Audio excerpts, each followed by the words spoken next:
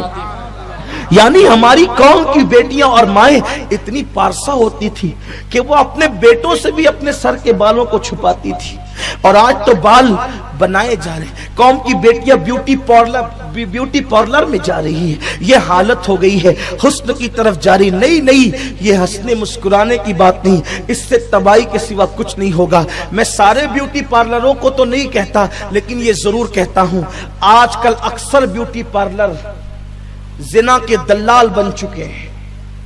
وہاں جب عورتیں جاتی ہیں تو باضابطہ کچھ بدچلن عورتیں ایسی ہوتی ہے جو ان کی طبیعت کو دیکھ کے, ان کی نفسیات کو دیکھ کر ان کے جسم کو بیچنے کے لیے اسباب فراہم کرنے کی کوشش کرتی. میں آپ سے پوچھنا چاہتا ہوں مسلمانوں کی غیرت کہاں چلی گئی؟ جو مذہب حیا کے تحفظ کے لیے اسلامی بیٹیوں کو مسجد جانے سے روکتا ہے, وہ مذہب بیوٹی پارلر میں جانے کی اجازت کیسے دے سکتا ہے؟ رسول پاک کے دور میں عورتوں کا مسجد میں جانا منع نہیں تھا, عورتیں مسجد میں جاتی تھی, لیکن فاروق اعظم نے اپنے دور میں روک دیا کہ اب کوئی عورت مسجد نہیں جائے گی. جب عورتیں یہ شکایت لے کر اما عائشہ صدیقہ کے پاس پہنچی کہ جو کام رسول اللہ نے نہیں کیا وہ کام عمر کیوں کرتے ہیں, تو اس وقت ام المومنین نے فرمایا کہ یہ جو آج تمہاری صورتحال ہے, یہ جو آج تمہاری بے احتیاطی ہے, اگر یہ بے احتیاطی اللہ کے رسول دیکھ لیتے تو جو کام عمر کر رہے ہیں وہ کام اللہ کے رسول بھی فرماتے.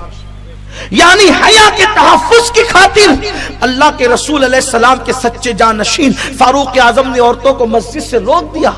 تو جب اگر آبرو اور عزت کو خطرہ ہو تو عورت حج کو نہیں جا سکتی, عزت و آبرو کو خطرہ ہو تو عورت عمرہ کے لیے نہیں جا سکتی, عزت و آبرو کو خطرہ ہو تو عورتیں مسجد نہیں جا سکتی.